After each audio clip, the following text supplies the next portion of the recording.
Hello and welcome to the Midday News on TVC News. I am Ikechukwu, Obienu. Now, two people convicted for fuel subsidy fraud have been sentenced to 10 years in prison.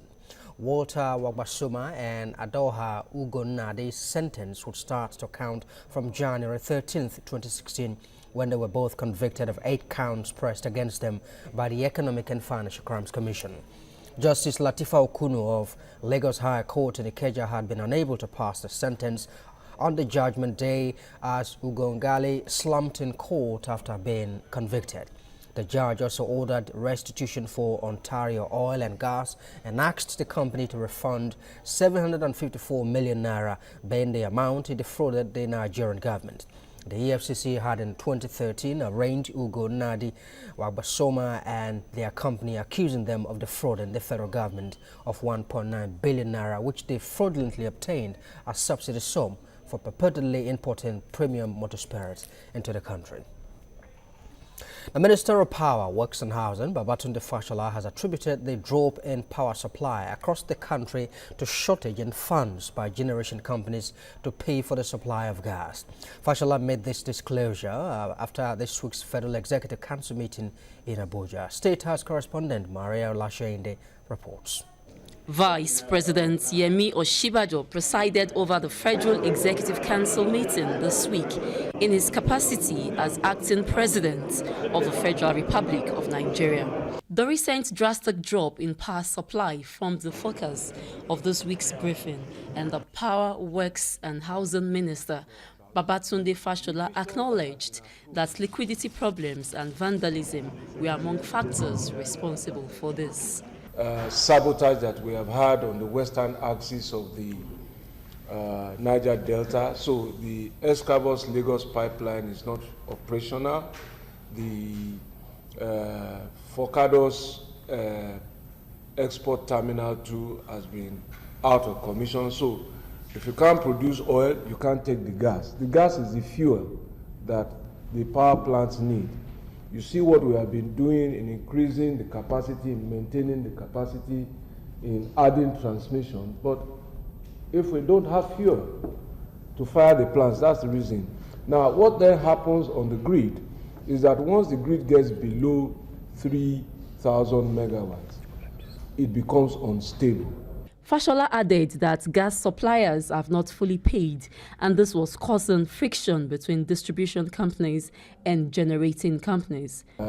While the negotiations with the gas companies, I've been meeting with the gas suppliers, I've been meeting with our team, trying to see how we can pay off some of these debts whilst we fix other problems. So it's a continuing those are the human problems, financing and all of that. So as I continue to say, it's not technical, it's financial.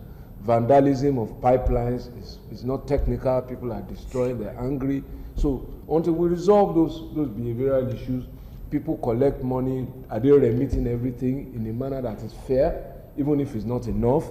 So some people don't get their own share and they ask themselves, why should we continue to supply if we can't get paid, because they are bankers and they are financiers? So we're talking to everybody, trying to resolve it. The minister assured that he was in talks with gas suppliers to find a way out of the face-off, and that repairs were ongoing at some power stations, which would lead to some improvements in power supply very soon. He disclosed that council had approved more than 270 million for the completion of Odogunyo transmission substation in Ikorodu, Lagos, with the initial cost now revised to reflect current economic realities. Maria Olashainde, TVC News, Abuja. And about $9.6 billion worth of infrastructure have been destroyed by terrorism in the northeast. Borno State Governor Kashim Shettima disclosed this while leading a high-level delegation of leaders from the region on a visit to the leadership of the National Assembly over the passage of the Northeast Development Commission bill. TVC News National Assembly correspondent Somna Sambo reports. Nigeria's northeast region has suffered devastation over the past 8 years due to the insurgency that eventually metamorphosed into a full-blown terrorist war.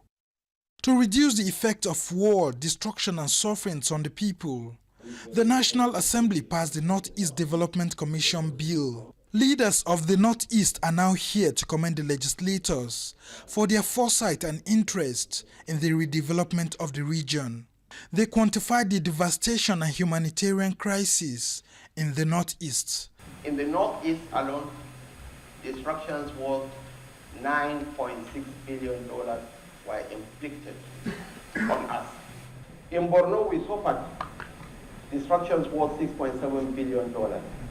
Out of it, 956,453 units of houses, making up 30% of the total stock of houses in Borno were destroyed. As this bill is a very important instrument that we believe will help to catalyze and engender development to the devastation, destruction that has occasioned in the northeast of Nigeria in the last 8 years.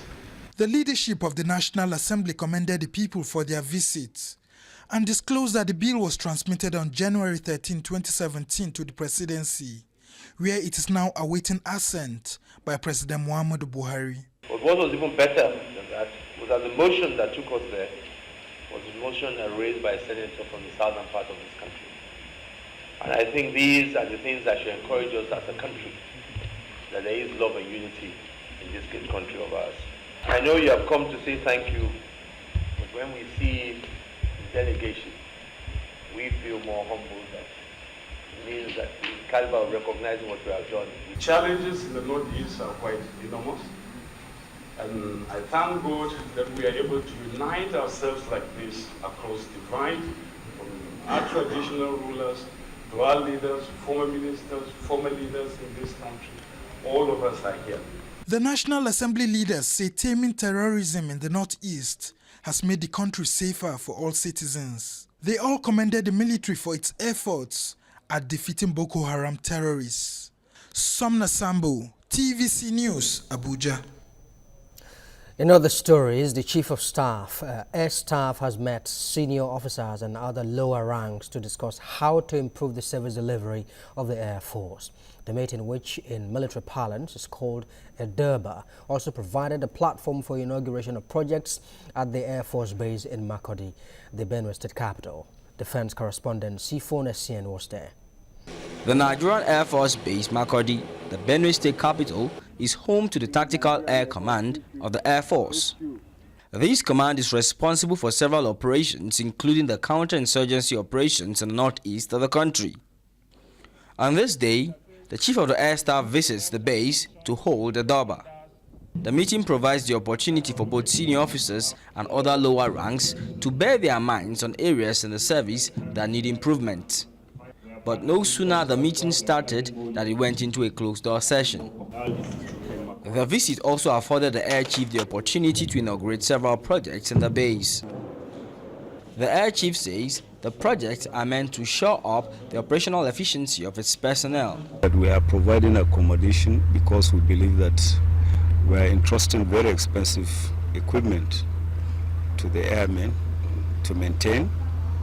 Most of these airplanes are very, very expensive to maintain. So if we are entrusting that, then we must not only train them to be able to maintain, but provide for their accommodation so that they will have the frame of mind that will make them to really do a good job. When asked to give an update on the investigation into the bombing by mistake of an IDP camp in Ran, Borno State, the Air Chief called for patience to allow the investigators do their job. Say anything on the investigation in Ram. Since we have given the task to highly qualified Nigerians, our officers, to find out what really happened, please let us be patient. And let us give them the opportunity to do a good job, and I'm sure they will do a good job. While the outcome of the investigation is being awaited, the Nigerian Air Force is looking inward to improve the capacity of its personnel. Sifon Essien, TVC News, Makurdi. And even as the recession launch hits the entire nation, the Imo State Governor Rochas Okorocha is busy launching an aircraft business which is determined to take the state to an enviable economic status. Speaking at the Sam Mbakwe Airport, Owerri, Governor Rochas Okorocha said it had been his desire to position the state on the fast lane of development. The 140-seater plane will contribute immensely in cushioning traffic jam in Owerri, as well as providing employment to the populace. The whole essence of us getting into the air business is because we want to try and drive traffic to Imo State, because Imo State right now is about the fastest growing city in the Federal Republic of Nigeria, outside the new and the old capital, Lagos and Abuja. With this, there's need for more airlines and more traffic of passengers into Imo State. And this is one of the reasons why we have decided to go into the business of airline. But let me say to you, this is the first leg and the pilot project of Imo Air. He has brought us employment. He has brought us confidence that we can get there. Imo Lights will fly on discount. IGR is going to come in from here. It is giving us confidence that we're going to lead this nation again. We will subsidize it in the sense that if you are an Imo Light and you are fit and proper, you will buy a ticket at a cheap price. Not only that, it will be kind of a wholesome Imo indigenous airline, whereby we'll be proud that this first thing to happen in Africa, not even where a state government will float an airline. Now, for the second time in 1 week, social media was on Tuesday awash with rumors of President Muhammadu Buhari's state of health. And as the rumor mill went into overdrive yesterday, the president's media aide, Femi Adesina, said there was no cause for alarm. Last week, a photograph of President Muhammadu Buhari watching television in a sitting room in London was made available by the presidency after he denied that the president had passed on. The federal government has said that it is investigating sources of subversive messages on President Buhari's health. So we ask, why do you think there are still speculations about the health of President Muhammadu Buhari despite assurances from the presidency that he is hale and hearty? Visit and like our Facebook page at TVC Connect and follow us on Twitter also at TVC Connect to join the conversation. Your comment might just be among those to be read during the 10 p.m. bulletin later today. So log on and